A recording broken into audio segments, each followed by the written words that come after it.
सोचो, एक रात दुनिया की सबसे पावरफुल गवर्नमेंट्स, मीडिया हाउसेस और इंटेलिजेंस एजेंसीज एक साथ एक ही बात डिस्कस कर रहे हों, लेकिन पब्लिक को उसका 1% भी पता ना हो। और फिर अचानक एक स्कैंडल सामने आता है जो इतना बड़ा होता है कि पूरी दुनिया का ध्यान उस पर चला जाता है। Wars, geopolitics, breaking news, media debates, सब कुछ एक साथ। लेकिन सवाल यह है, क्या यह सब सच में कोइंसिडेंस था, या फिर दुनिया का ध्यान किसी और चीज से हटाने के लिए एक केयरफुली टाइम्ड स्टॉर्म क्रिएट किया गया था? ये कहानी है उन डॉक्यूमेंट्स की जिन्हें लोग एप्स्टीन फाइल्स के नाम से जानते हैं, और उस थ्योरी की जो कहती है कि जब भी ये फाइल्स डिस्कस होने लगती हैं, दुनिया में कुछ बड़ा हो जाता है। जेफरी एप्स्टीन, एक नाम जो कभी सिर्फ एक वेल्दी बिजनेसमैन के रूप में जाना जाता था। Private jets, luxury islands, billionaires और पॉलिटिशियंस के साथ कनेक्शंस। लेकिन धीरे धीरे जर्नलिस्ट्स को कुछ अजीब पैटर्न्स नजर आने लगे। पावरफुल लोग, सीक्रेट मीटिंग्स और एक प्राइवेट आइलैंड जहां पर दुनिया के सबसे इन्फ्लुएंशियल लोग अलेजिडली आते थे। फिर एक दिन एप्स्टीन अरेस्ट होता है। मीडिया एक्सप्लोड हो जाता है। हर जगह एक ही सवाल, कौन कौन था उस नेटवर्क में, कौन कौन था उन सीक्रेट फ्लाइट्स पर, और कौन कौन था उन हिडन पार्टीज में। इन्वेस्टिगेशन शुरू होती है। Court records, witness testimonies, flight logs, और फिर एक फ्रेज पब्लिक डिस्कशन में आता है, एप्स्टीन फाइल्स। ये फाइल्स सपोजिडली उन लोगों के नाम कंटेन करती हैं जो एप्स्टीन के सर्कल में थे। Celebrities, billionaires, politicians, even world leaders. लेकिन जैसे जैसे लोग आंसर्स एक्सपेक्ट कर रहे थे, कहानी और मिस्टीरियस होती गई, क्योंकि कुछ ही टाइम बाद एक शॉकिंग न्यूज आती है।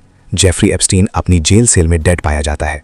ऑफिशियल रिपोर्ट कहती है सुसाइड, लेकिन कैमरास बंद थे, गार्ड सो रहे थे, और कई लोगों को यह कोइंसिडेंस कुछ ज्यादा ही कन्वीनियंट लगा। इंटरनेट पर एक लाइन वायरल हो जाती है, एप्स्टीन डिडंट किल हिमसेल्फ। यहीं से थ्योरीज का सिलसिला शुरू होता है। लोग पूछने लगते हैं, अगर एप्स्टीन मर गया तो उन लोगों का क्या जो उसके नेटवर्क का हिस्सा थे?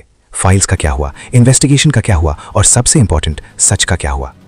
कुछ जर्नलिस्ट्स क्लेम करते हैं कि डॉक्यूमेंट्स एग्जिस्ट करते हैं। कुछ विसलब्लोअर्स हिंट देते हैं कि पावरफुल नेम्स इन्वॉल्व हो सकते हैं। लेकिन फिर कुछ अजीब होता है। जैसे ही एप्स्टीन फाइल्स का टॉपिक पब्लिक डिस्कशन में ऊपर आने लगता है, दुनिया में कोई और बड़ा क्राइसिस हेडलाइन बन जाता है। कभी जियोपॉलिटिकल टेंशंस, कभी सडन मिलिट्री कॉन्फ्लिक्ट्स, कभी massive political scandals. Breaking news channels पर एक नई स्टोरी डोमिनेट कर लेती है।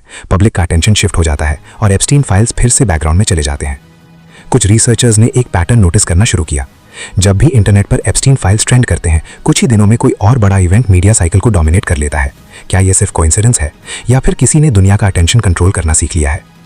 मीडिया डायनामिक्स को समझना जरूरी है। न्यूज साइकिल का एक सिंपल रूल है, पब्लिक का अटेंशन लिमिटेड होता है।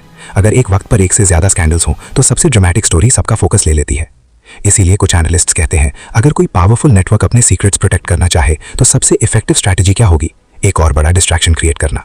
एक ऐसा इवेंट जो मीडिया को फोर्स करे कि वो उसी पर फोकस करे। सोशल मीडिया रिसर्चर्स ने भी एक इंटरेस्टिंग ऑब्जर्वेशन शेयर की। जब Epstein files related hashtags trend करते हैं, कुछ ही टाइम में दूसरे मैसिव ग्लोबल टॉपिक्स उनको रिप्लेस कर देते हैं। Wars, international crisis, political confrontations. ये थ्योरी सपोर्टर्स कहते हैं कि ये सब अटेंशन डाइवर्जन स्ट्रैटेजी हो सकता है, लेकिन क्रिटिक्स कहते हैं दुनिया कॉम्प्लेक्स है। हर इवेंट का एप्स्टीन से रिलेशन बनाना लॉजिकल नहीं है। ट्रूथ शायद इतना सिंपल भी नहीं है। फिर भी कुछ क्वेश्चंस ऐसे हैं जो आज तक अनआंसर्ड हैं। एप्स्टीन के प्राइवेट फ्लाइट लॉग्स में कौन कौन था? उस आइलैंड पर क्या होता था? और सबसे बड़ा सवाल, क्या वो फाइल्स कभी पूरी तरह पब्लिक होंगी? क्योंकि अगर उनमें पावरफुल नेम्स हैं तो उनको रिवील करना सिर्फ लीगल इशू नहीं, ग्लोबल पॉलिटिकल अर्थक्वेक बन सकता है। हिस्ट्री में पहले भी ऐसा हुआ है जब स्कैंडल्स सडनली डिसअपीयर हो गए। कुछ स्टोरीज जो एक वक्त पर हेडलाइंस थीं, फिर अचानक मीडिया से गायब हो गईं, कभी किसी नए वॉर की वजह से, कभी किसी पॉलिटिकल क्राइसिस की वजह से। इसीलिए एप्स्टीन फाइल्स थ्योरी के सपोर्टर्स कहते हैं, अगर आपको सच देखना है तो सिर्फ न्यूज नहीं, न्यूज के टाइमिंग को भी देखो। लेकिन रियलिटी ये भी है कि कंस्पिरेसी और ट्रूथ के बीच एक थिन लाइन होती है। कभी कभी पैटर्न सिर्फ कोइंसिडेंस होते हैं, और कभी कभी कोइंसिडेंसेस इतने परफेक्ट लगते हैं कि वो क्वेश्चंस खड़े कर देते हैं। एप्स्टीन केस एग्जैक्टली उसी ग्रे जोन में खड़ा है। कुछ फैक्ट्स कंफर्म्ड हैं, कुछ एलिगेशंस हैं, और बहुत सारे अनआंसर्ड क्वेश्चंस हैं। और शायद सबसे डिस्टर्बिंग बात यह है कि दुनिया की सबसे पावरफुल स्टोरीज अक्सर वो होती हैं जो कभी पूरी तरह रिवील ही नहीं होती, क्योंकि पावर सिर्फ पैसा या पॉलिटिक्स नहीं होती, पावर इंफॉर्मेशन कंट्रोल करने की एबिलिटी भी होती है। अगर कोई नैरेटिव कंट्रोल कर सकता है तो वो पब्लिक का अटेंशन भी कंट्रोल कर सकता है, और जब अटेंशन कंट्रोल हो जाता है तो ट्रूथ धीरे धीरे शैडोज में चला जाता है। आज भी इंटरनेट पर लोग एप्स्टीन फाइल्स के बारे में रिसर्च कर रहे हैं, थ्योरीज बना रहे हैं, कनेक्शंस ढूंढ रहे हैं।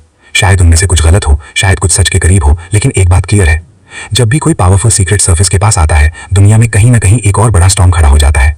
और शायद सबसे बड़ा मिस्ट्री ये नहीं है कि एप्स्टीन फाइल्स में क्या लिखा है, बल्कि ये है कि क्या दुनिया कभी उन्हें पूरी तरह देख भी पाएगी, या फिर हर बार जब सच सामने आने के करीब होगा, कोई नया डिस्ट्रैक्शन दुनिया का ध्यान कहीं और ले जाएगा और सच फिर से अंधेरे में छुप जाएगा।